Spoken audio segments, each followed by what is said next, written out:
Hey everyone, welcome back. Today, we're diving into something pretty big, Trump's last rally before Election Day. We're talking packed house at Madison Square Garden late Sunday night, just a week before the election. Our source for this deep dive is a fascinating article from FOX5 New York. So, what went down that was so important with the election just days away? Well, this wasn't just Trump giving one of his usual speeches. I mean, the venue itself was a statement, Madison Square Garden. That's basically Trump's home turf, wouldn't you say? Definitely a choice meant to grab attention. Exactly. It felt like a grand finale, almost like he was trying to bring back some of that 2016 energy. Okay, so we've got the setting, but what about the content of the rally? Was it all just a repeat of his usual campaign promises, or were there any surprises? Oh, there were definitely some headline-grabbing moments, and I'm not just talking about the usual fiery rhetoric. We need to talk about Tony Hinchcliffe. Okay, I have. Well, the article mentions him making a joke, and I use that term loosely comparing Puerto Rico to a floating island of garbage. Wow, that's a choice. Yeah. Not exactly the best look when you consider how important the Puerto Rican vote is in swing states like Florida, right? Not at all. You need those voters, especially in a tight race. Exactly. And it wasn't an isolated incident either. The article mentions other speakers, pretty big names like Grant Cardone and Tucker Carlson, aiming some really harsh words at Vice President Harris. They even brought up her Jamaican and Indian heritage, and not in a good way. So, what do you think the strategy was there? Trying to fire up the base, or could this backfire? It's a gamble, for sure. You've got that segment of Trump's base that loves this kind of no-filter approach. They eat it up, but then you have to consider the potential fallout, right? Yeah, alienating voters with a joke that could land this poorly is risky, even for Trump, especially this late in the game. Definitely a risky move. Speaking of risky, the article mentions Trump made a pretty significant policy announcement at this rally. Oh, absolutely. And the timing is interesting, given everything else going on. So was it? He announced a new tax credit specifically for family caregivers.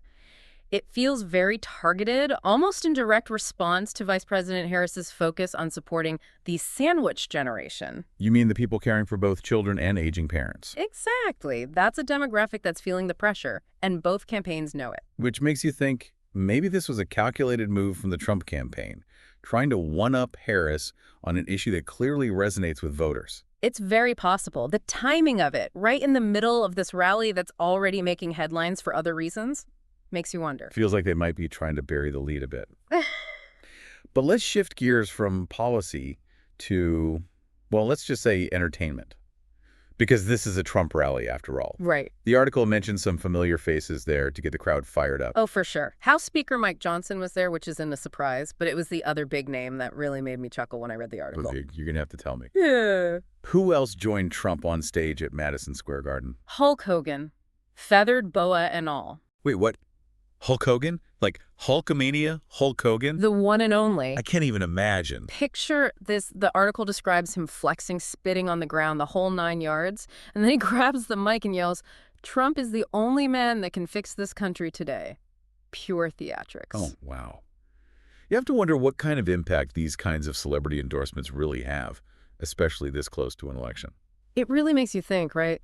Does it actually sway anyone or just get the base excited? Especially with someone like Hogan, who, let's be real, represents a very particular time and a very particular group of people. Yeah, it's interesting how nostalgia and celebrity factor into all this. But let's zoom out for a second. We've talked about the controversial parts, the policies, the theatrics. Right. What does it all mean for Trump's chances of winning? That's the million-dollar question, isn't it? At the end of the day, this rally, like every campaign event, is about getting votes. And from that angle, it's kind of a mixed bag. Well, on the one hand, you've got that base mobilization we were talking about, a whole arena full of cheering supporters. That energy is contagious, you know? And for Trump's base, this probably just solidified their beliefs, made them feel like they're part of something. So for the folks already on board the Trump train, this was probably a success. But what about the undecided voters? The ones who could really swing the election?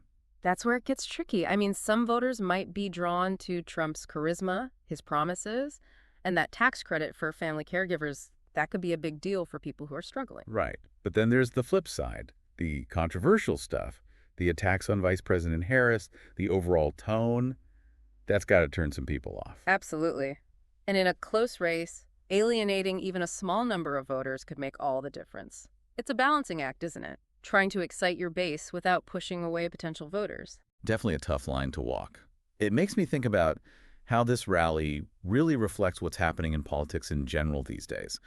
The article mentioned how Trump was hitting on his same talking points, especially about immigration. It feels like there's less and less effort to reach across the aisle and more just focusing on rallying your own side. Yeah, you've hit on something really important there. It's that polarization, where each side just digs in deeper and they can't find common ground anymore. And it makes you wonder, is that kind of campaigning actually effective? Or does it just make things more divided? Big questions. Definitely something to think about, especially as we get closer to the election. Agreed. And it's something we'll keep looking at in future deep dives. But for now, let's bring it back to this rally. We've talked about all the different parts, the possible impact. What stands out to you as the biggest takeaway? Hmm, that's a good question. I think for me, it's that sense of déjà vu. We've seen this from Trump before, the strong rhetoric, the celebrities, the focus on those core issues.